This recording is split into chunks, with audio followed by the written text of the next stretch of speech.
Welcome to another CAAN tip, where we deliver fencing tips in under 120 seconds.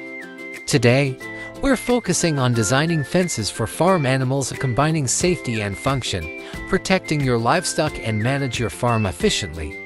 Let's dive in. First, know your animal's needs. Different animals require different types of fences. For larger animals like cows or horses, you'll need a stronger, taller fence.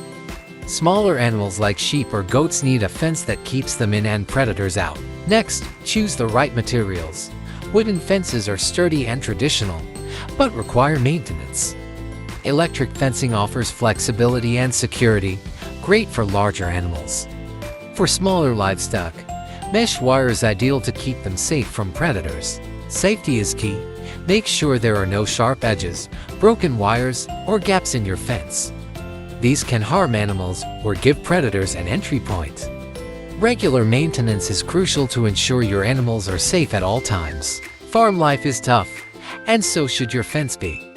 Ensure your posts are deep and secure for long-term durability. Heavy-duty materials will save you money and hassle in the long run by reducing the need for frequent repairs. Next are gates.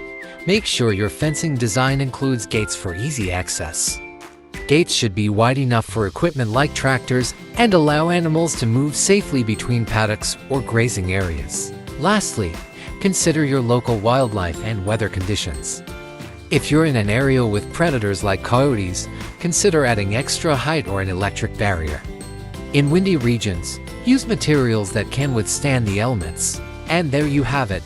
A well-designed fence keeps your animals safe, secure, and gives you peace of mind. Thanks for watching. If you found this video helpful, make sure to like and subscribe for more CAAN tips. Check out our playlist for more.